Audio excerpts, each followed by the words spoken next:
Hello. Yeah. Good afternoon. Om Arham Nam. Jai Ji. Hello, everyone. I myself, Dheeraj Kumar Jain, a teacher, a father, a guide, a mentor, a numerologist, a chronology, a healer with frequency and patience. And from last 30 years, I have been into teaching field mainly, where I have transformed life. I've seen that transformation, like 8,000 plus students, because I have taught the age group, which I should say the most crucial transformation age group, that is grade 8, 9, and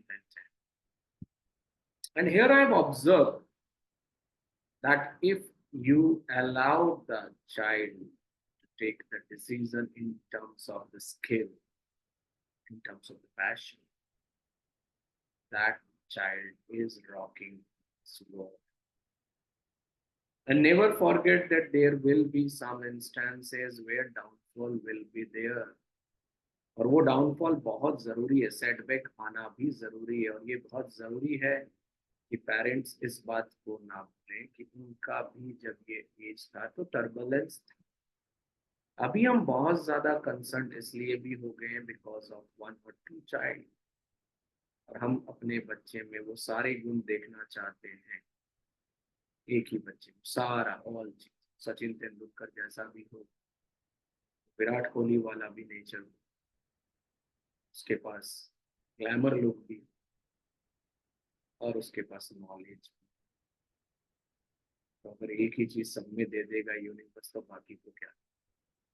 तो आपको नहीं लगता है कि अगर हम right time पे right चीज को स्टडी कर पाए, हम as a parents, as a mentor right time पे चिल्ड्रन को, अपने बच्चे को नरिश कर पाए, और वो एक सुपर किड से सुपर सक्सेसफुल ह्यूमन बीइंग बन जाए, ये ज्यादा जरूरी है मेरे हिसाब से। अगर नॉलेज है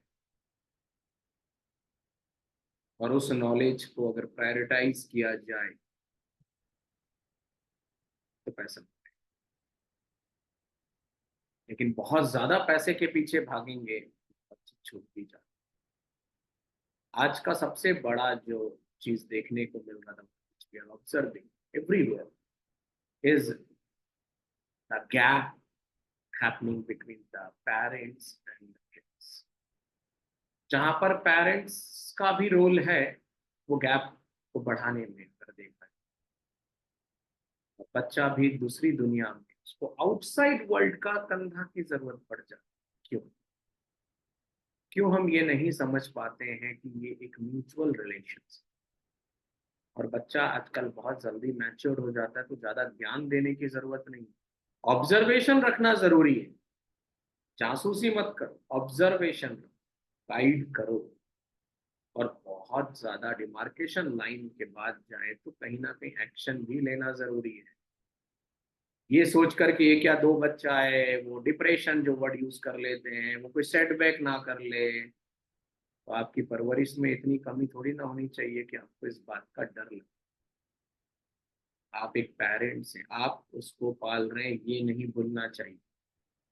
ये जो वर्ड यूज कर लेते हैं ना कि बच्चा को दोस्त बना लो, नहीं, दोस्त के लिए दोस्त होता है, बच्चा बच्चा होता है, और उसको भी ये चीज पता होना चाहिए, मेरा बाप है, ये मेरी माँ है, ये मेरे गुरु हैं। क्यों इधर उधर भटक रहे हो, इनके रोज सुबह पाँव छू लो ना। वो कहते हैं ना रेमेडीज बताओ, रेमेडीज बताओ, अरे रेमेडीज घर में है। आपको एक नंबर को चार्ज करना है ना, रोज सुबह पापा के पाँव छू लो भाई। दो को एक्टिवेट करना है, माँ बैठी है।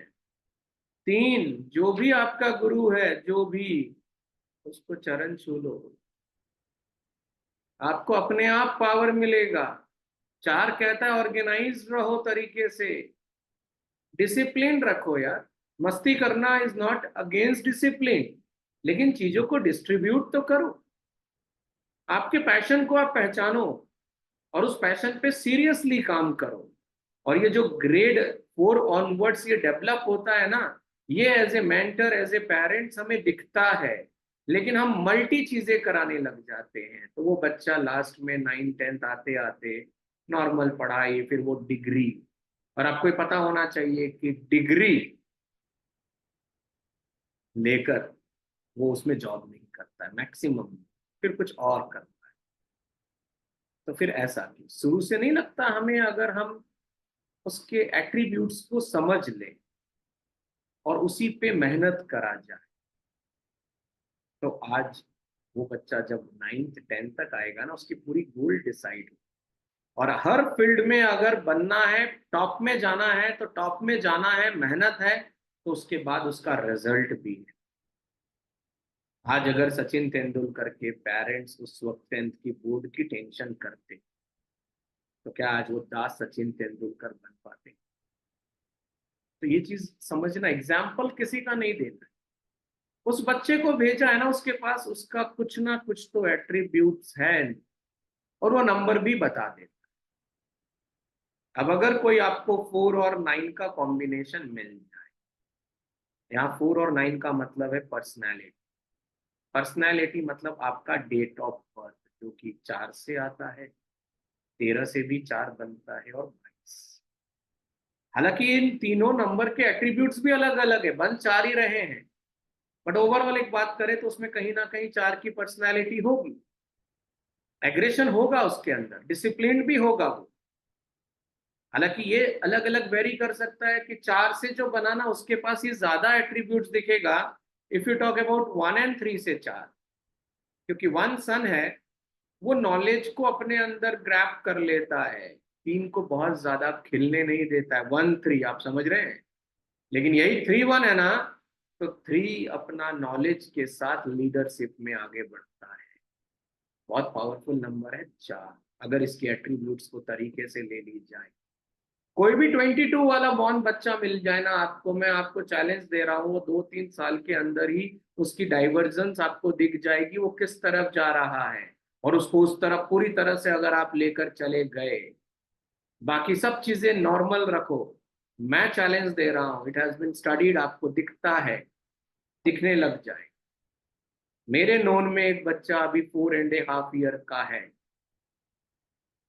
लंदन रहता है और इंडिया आया हुआ जब रहता है मैं मिलता हूँ, वो बंदा अभी तक पापा मम्मी नहीं बोल पा रहा है, लेकिन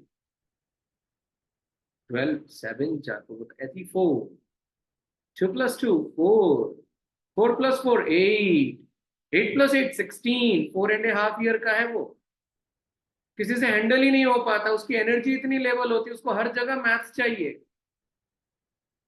अभी वो अपने किसी से मिलने के लिए हॉस्पिटल में था, कैन यू एनालाइज, वो किसी का मोबाइल लेकर भाग जाता है। हॉस्पिटल में पूरा हॉस्पिटल को उठा रखा, पेरेंट्स परेशान है। और मैंने उनसे बोला ये वंडर बॉय है, इसके मैथ्स के स्किल को आगे बढ़ाओ, लेकिन वो पूरी तरह से फोकस नहीं कर पा रहे। आगे जाकर ये इस बच्चे की एनर्जी पूरी तरह से अगर यूटिलाइज नहीं होगी, तो इसका ये हिडन टैलेंट रह जाएगा नॉर्मल। आप समझ रहे हैं? तो ये एक बहुत बड़ा जर्नी है, where parents, mentor and kids की एक हार्मोनियल रिलेशनशिप बना दिया जाए ना, और वो तब पॉसिबल है जब बच्चा खुलकर अपनी बात कर सके। और जब इनिशियल स्टेज में बच्चा बात करता है, तो बहुत सारे पेरेंट्स व्यू से नेगेटिव बातें होती है। हम इमीडिएट कह देते हैं किसके साथ, कौन सी तुम्हारी फ्रेंड सर्कल है, where are you learning from this?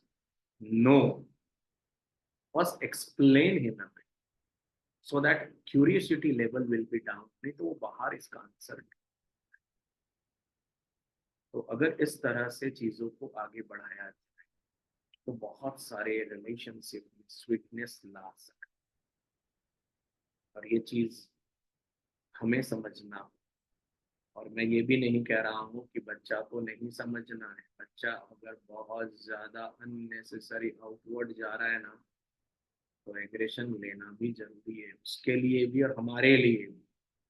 क्योंकि हार्ड अर्न मनी उड़ाने के लिए नहीं है, 12 साल से अगर बड़ा बच्चा हो ना, तो जब फ्री टाइम हो उसको किसी जगह पर अर्न करने, उसके स्किल से उसको अर्न करना सिखाओ।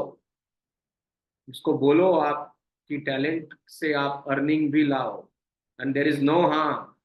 कोई कहे ना छोटा बच्चा, कोई छोटा नहीं है, उसको सारे नॉलेज है। तो 12 साल से बड़ा हो चुका है, आपके रिलेटिव में कहीं पर भी कुछ अपॉर्चुनिटीज दिख रहा है जहां इसकी टैलेंट को एक्सपेंशन मिल रहा है, मस्ट। बल्कि आपको कुछ पैसा देना पड़े कि इसको आप सिखाओ, कोई हार्म नहीं है। लेकिन क्या ये मेथड हम ले पाते हैं? नहीं। क्यों? क्योंकि हम ये कहते हैं कि जो हमने सो कॉल्ड स्ट्रगल किया, हमारा बच्चा नहीं करे। और उस नहीं करने के चक्कर में वो बच्चा इतना पैम्पर्ड हो जाता है कि उसको राइट और रॉन्ग का मतलब ही नहीं पता, क्योंकि उसको सब चीज इजीली मिल रही है ना। और ये बहुत इंपॉर्टेंट कोटेशन है यार। फैसिलिएशन और facility is the biggest enemy of success. कुछ तो उसको हार्ड अर्न करने दो यार, कुछ तो उसको फाइट करने दो। बुराई क्या है? Being a teacher, maths and science, मैंने ऐसे ऐसे बच्चे को मैथ्स की इंटरेस्ट डेवलप करी है जो 8th में रोता था या रोती थी, अरे यार ये क्या फैक्टराइजेशन, ये क्या अलजेब्रा, प्लस माइनस। और वो 11th में science. Can you believe this? It's possible. कैसे किया? मैंने उन बच्चों के स्ट्रेंथ को पहले स्ट्रेंथनिंग करता चला गया, उनको मोटिवेट किया, उनको बोला है, इनको आई लव यू बोलो मैथ्स को, यार I love you science, enjoy करो, मार्क्स आने दो यार, क्या हो जाए, थोड़ा कम आएगा ना, स्कूल थोड़ी ना निकालेगा, स्कूल को भी तो बच्चे चाहिए। चिल करो, एंजॉय करो, कुछ नया सीखो। मैं उनको बातों बातों में ऐसी ऐसी चीजों से इन्वॉल्व कर देता हूँ कि जब मैं उसको पढ़ाता हूँ ना, दे टेक 100% इंटरेस्ट। और मेरा ध्यान उन बच्चों पे ज्यादा रहता है जो सब्जेक्ट्स में इंटरेस्टेड नहीं है। तो बीइंग ए टीचर मैं ये रोल कर पाया हूँ। बच्चे ऐसे ऐसे मुझे मिले हैं जो वरीड थे उस वक्त, पेरेंट्स वरीड, सर पास करवा दोगे ना, ये वर्ड्स आते थे। मैं कहता था बिल्कुल करवा देंगे, कंडीशन अप्लाइड, मेरी स्ट्रेटेजी को फॉलो। आज एक सपोज करिए आपके पास 12th का बच्चा है, साइंस ले लिया है, और मैं नंबर देखकर लग रहा है कि इसकी क्रिएटिविटी और स्किल ज्यादा है और ये साइंस को एंजॉय नहीं कर, तो आप क्या करेंगे? आप उसको ड्रॉप तो नहीं करवाएंगे। तो मैं कहता हूं अगर उसने ले लिया है और जेई आईआईटी उसके टारगेट नहीं है, नीट उसका टारगेट नहीं, उसने ले लिया, तो बीइंग ए टीचर उसको क्या करना चाहिए? आज अगर केमिस्ट्री है, केमिस्ट्री में 3 ब्रांच होता है, फिजिकल, केमिकल, इनऑर्गेनिक और ऑर्गेनिक। कोई तो उसको अच्छा लग रहा होगा, अगर लग रहा है उसको स्ट्रेंथ कर दो ना यार।